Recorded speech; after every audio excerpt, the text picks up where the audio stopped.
In this video you'll be watching us climb the Fannichs 7. You can split this route up into 4 separate walks, or you can do all 7 in a oneer like us and camp halfway. And if you do it this way you'll be able to do all 7 in one trip. This video contains us walking our full first day and camping, and then I'll be bringing out a part 2 for the rest of the walk. Now let's get into the walk. The start of the walk is at the west side of Clach Geala, and the finish is in a different location, so you will need 2 cars to do this walk.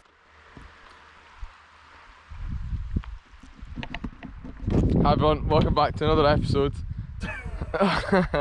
Today we're doing the Fannichs 9. Me and it says Steve Fallon says it's meant to take us 14 hours, but we all know what Steve Fallon's like, so Steve Fallon's see what it's like. We're starting at 20 past 12 and we'll see how it goes. I'm off with my new bag.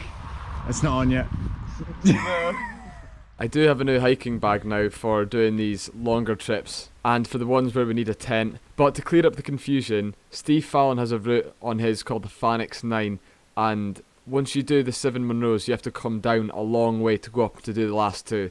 So halfway down me and Owen decided that we would just do the 7 and then come back down through the valley.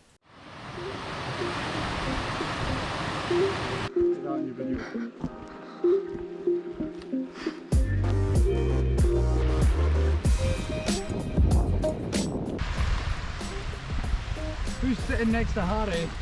If you caught the end of that, that was us doing a bit of general knowledge questions. But yeah, you can see we're halfway towards the first Munro now, and a lot of this coming in was just a long slog that took a good few hours.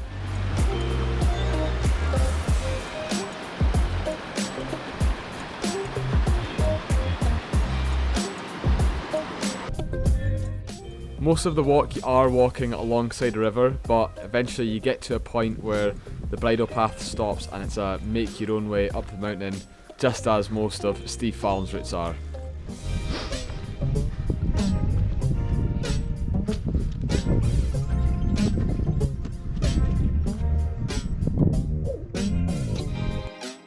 Because the Fannichs are really far away, we ended up starting at 12:30, so it only gave us around about 7 hours of walking before it started to get dark.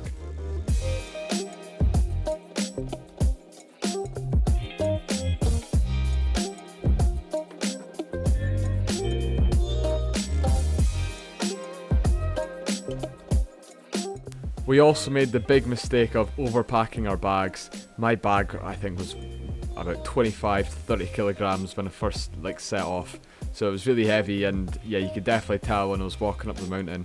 So next time I'll definitely be packing much lighter. And this route didn't have many people at all on it.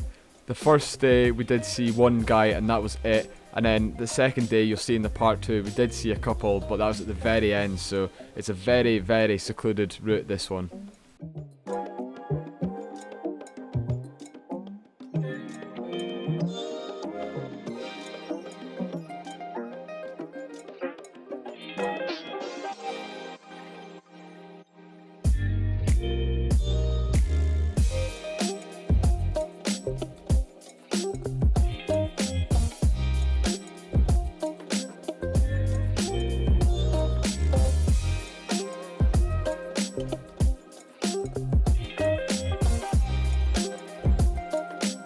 Once you get nearer the top of the first one, it does start to get quite rocky, but once you do complete the first Munro, it does get a lot easier, because most of the rest of it you're just ridge hopping. But we did end up making it to the first Munro in 3 hours and 51 minutes. And this one is called An Coileachan.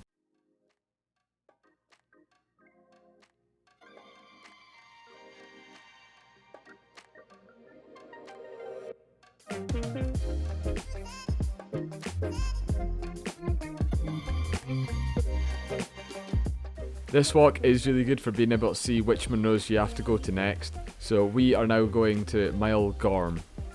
Meall Gorm was the mountain straight ahead, and then behind it you could see Sgurr Mor, which would be the 4th one that we'd be doing, and we ended up doing that the next morning.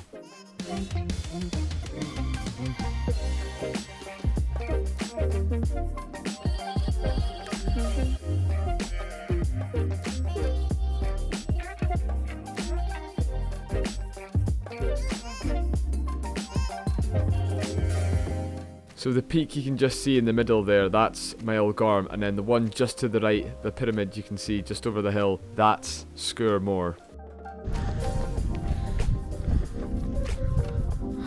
In the distance you can see an old ruin slash shelter just at the top of Meall Gorm, which is pretty cool, so I did check it out for a bit.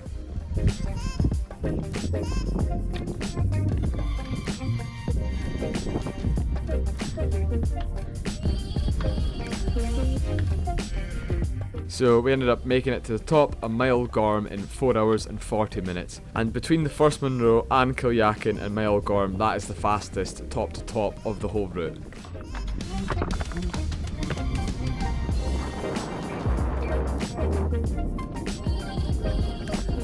So the Munro that you can see ahead of you, which is a big peak, is Sgurr Mor, and the Munro to the right is Beinn Liath Mhor Fannaich, and that'll be the third Munro that we'll do. And I do think it's a bit weird how that's a Munro and some of the ones on the other side weren't Munros, even though it did look like the other ones had much more prominence in this one, but I mean, I'm not sure how they work out the prominence. I might end up doing a video on it, on how they determine the prominence and whether they determine it as a Munro top or just a Munro. So if you want a video like that, let me know in the comments and I can start making a video.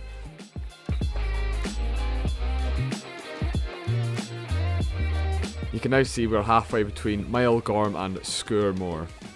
And at this point we didn't really know where we were wanting to camp yet. I think we had an hour and a half daylight left. And we were thinking about camping at the top of Sgurr Mor, but we thought we'd just go around and maybe see how level it is over there before making a decision. And we wanted to know this because we were thinking about dropping our bags off at one point, so we didn't have, because we were walking back the same way, we didn't want to, what's the point in walking with the bags on, so we thought we could just drop them off, do the Munro and then come back.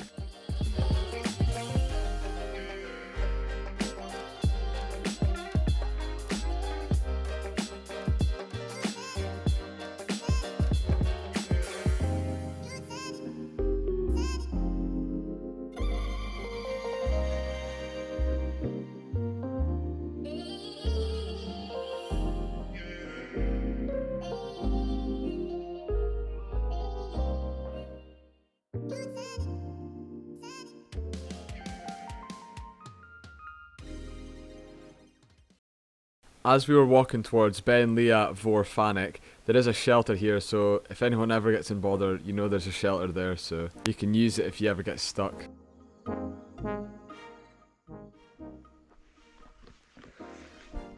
Right, the time is... what is the time? The time is 6:49. Sunset's 7:30.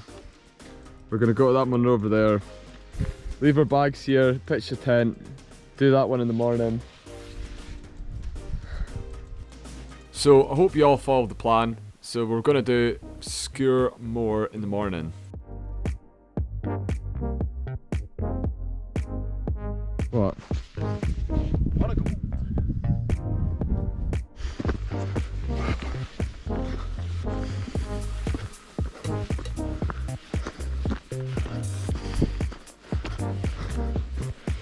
Cloud inversion?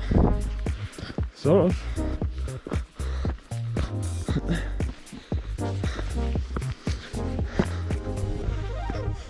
So we are now in golden hour, so everything does look amazing. If you're enjoying the video, please give a big thumbs up and subscribe to the channel if you're new, because it really helps out my channel a lot. Thanks.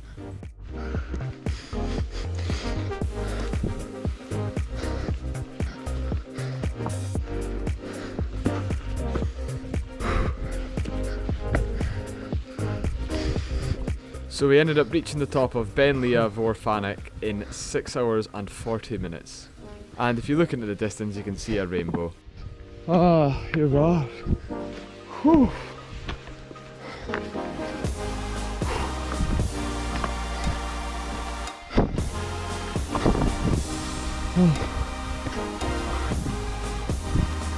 That little rainbow in the distance.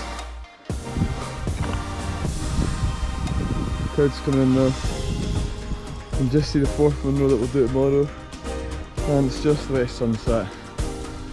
Oh. So we've done 3 Munros today. Then we'll have 6 to do tomorrow. And as you know already, we'll only be doing 4 tomorrow.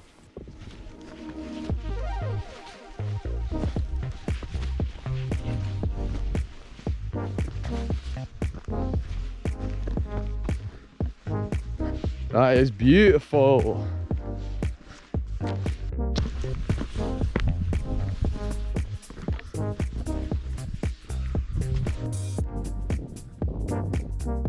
So we are now making our way back to get our bags and pitch the tent. And we got back to our bags after 7 hours of walking.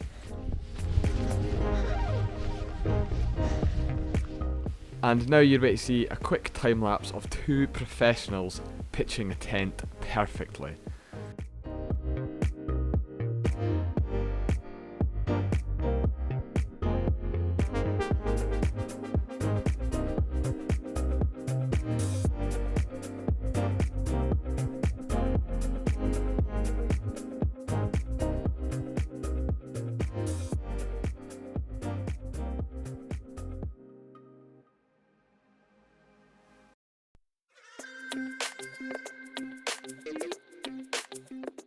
Yeah, I think Owen just needed some of my muscles to help him put the clip in.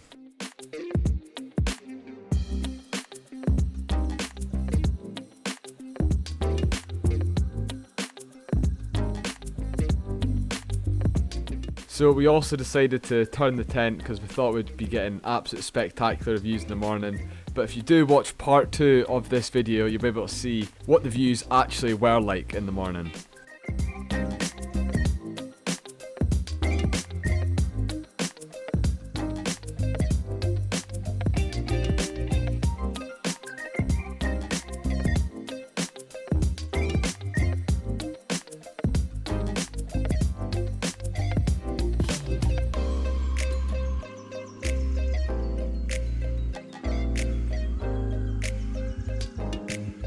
So for those who have been camping on a mountain, we did have a lot of trouble trying to get the pegs in, just because the ground's obviously very rocky, so you'd try and push it into the grass and you'd keep hitting rocks. So it did take maybe, I don't know, 30-40 seconds to get each peg in because you kept on hitting rocks.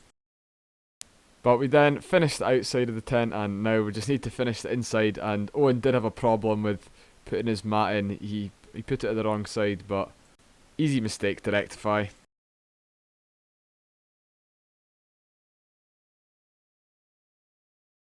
And that was me just saying, Owen, you're an idiot.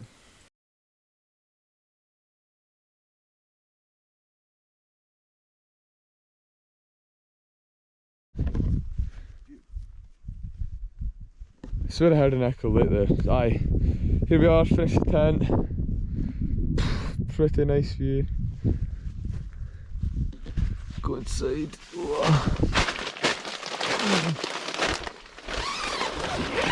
It is pretty big for just 2 people, but yeah, it'll be good.